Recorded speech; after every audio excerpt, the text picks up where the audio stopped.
Alright, y'all, so today we're going to talk about the wildfires on Maui. I think Lahaina on Maui was specifically uh, drastically impacted by these wildfires. I've waited a few days to kind of compile my thoughts and get as much information as possible, because with something like a natural disaster, if it is indeed natural, um, there are a lot of moving parts, a lot of things changing, a lot of information changing. There's a lot of, let's go ahead and say, just misinformation. Could be from government, could be from people. You never know. You've got to take everything with a grain of salt when it comes to things like this. And it's best to, instead of being first on the scene, it's best, in my opinion, to wait a little bit to talk about it. I've seen a lot of conflicting reports. Do I trust government reports? No.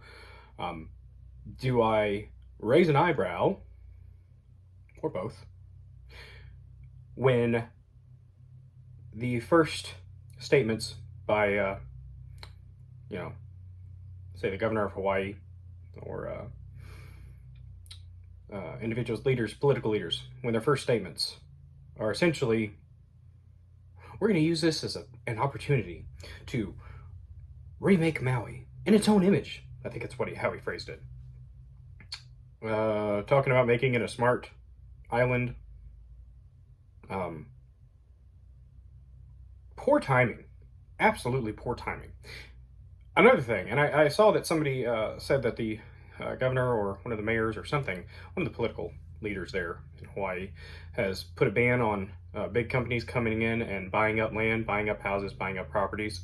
But you've got properties like BlackRock and Vanguard that are absolutely either eyeballing or already trying to make offers on some of these properties. Makes you think a little bit. And when they're talking about this as a climate disaster, they don't know that hurricanes happen, strong winds happen. You don't have to scream climate change at everything that has an intense amount of heat or a low amount of, an extremely low amount of low temperature. So that's irresponsible on their part. There are a lot of people who've been irresponsible, coming out and just making accusations. One of the most interesting ones was the directed energy weapons, DEWs, lasers, right? People pointed out that certain things were melted, like ships in the water. Some people thought a bomb went off, maybe that could have contributed to things in the water catching fire. I don't know about that. Maybe they were on the harbor and they were right by the land and the land was on fire. So maybe they caught fire, the ropes attached, ships go out into the water. I don't know. I wasn't there. As far as the lasers, right? And people did some digging. There is a research lab. It's mostly involved with like space research. They do assist with missile guidance and things like that. The Air Force Maui Optical Station. It's got a few other names, other acronyms, and that's the government. They love their acronyms. They do, mostly it's telescopes, it's observatory kind of things, but they do have laser capabilities. Here's the thing. The lasers that they have there, I think the one that I did the most research into was the argon ion laser. As far as I can tell, that's not something that is going to wreak havoc upon an island. That is they use those types of lasers in laser displays. Now, couldn't you crank up the intensity of it and maybe cause something to catch fire? You could, yeah. I watched a video where they popped a balloon. Okay, that's not impressive. You get more heat from the actual machine because those lasers are extremely inefficient from the research I've done. They take like a kilowatt of energy to produce like 40 milliwatts or something like that. At least the one that I was watching. And maybe they have a souped up one that I don't know about.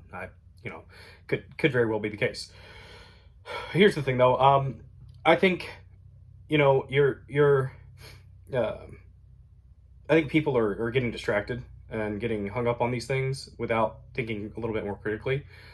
Could it be the case that it was experimental DEWs? It could be, yeah, but I haven't seen enough evidence to give that any credence. Here's what I think most likely happened. I think the intense winds probably caused the power lines to go down. I think I've seen multiple videos of power lines going down and sparks flying and things like that. When you have an insanely dry condition and you have intense winds and you have a spark, you will have a horrible fire.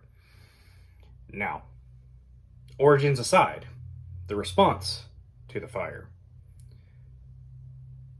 makes me very suspicious.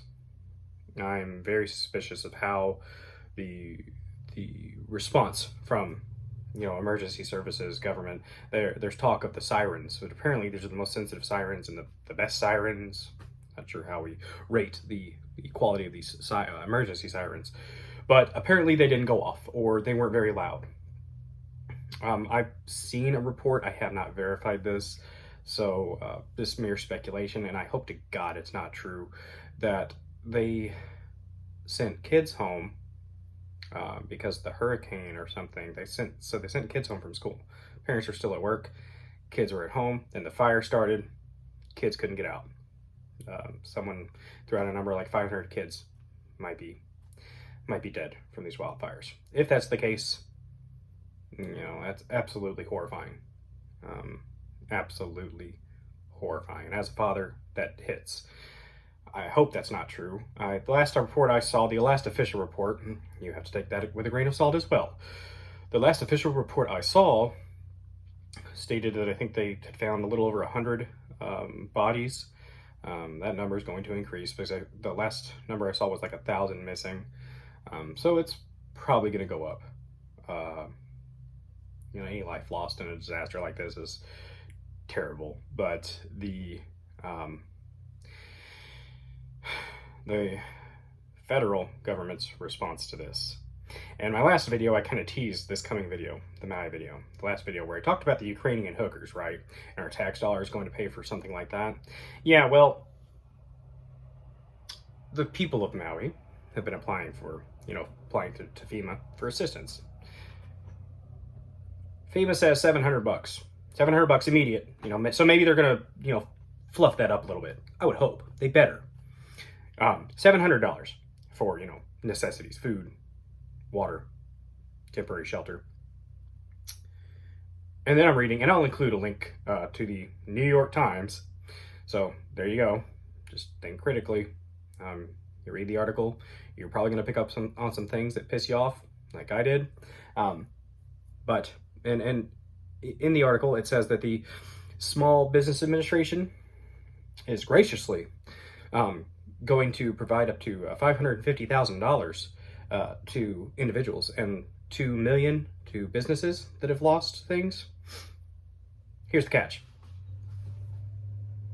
They're providing that amount, $550,000 to individuals and $2 million to businesses.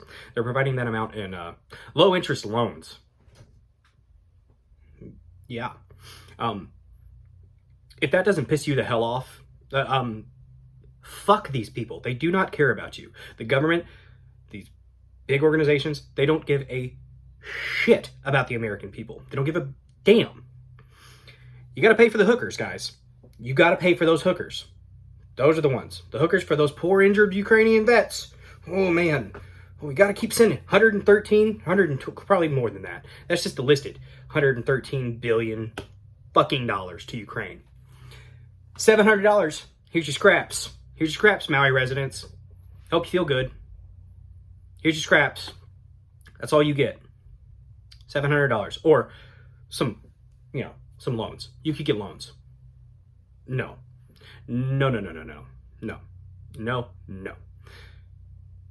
Absolute dog shit response. And I know FEMA's got a bad history with hurricanes in the past. In the New York Times article, it makes a bunch of excuses for this response. And just stop caring. Why? Why, media? Why do you carry the water for these inept, incompetent? Hopefully it's incompetence. Let's use Hanlon's razor. Never attribute malice to that which can be attributed to ignorance or stupidity. That one's getting a lot tougher to employ. So, yeah, guys, the response is either incompetence or I'm leaning towards incompetence. But the fact that they're coming out and making statements like how they're going to use it to their advantage, never let a good crisis go to waste. That's politicians. That's what they do. Does it sound like it was created? The issue itself, the origin of it was created by the government by nefarious means from someone else, maybe? I don't know. It sounds like they saw that it was happening, decided not to react as well as they could have to cut it off, end it, and they allowed it to go even further. Like a lot of things that have happened in the past. If it's not directly inspired or incited, it's facilitated or allowed to grow in its severity. So maybe that's the case. You guys let me know what you think in the comments. Prayers, thoughts and prayers, because they matter. Thoughts and prayers to the people of Maui, of course. I'm Bill Dozer. Please follow my channel here on Rumble, Bill Dozer74. Please like, share, comment. Hope I was able to inform some people today. You guys have a great one. Thanks.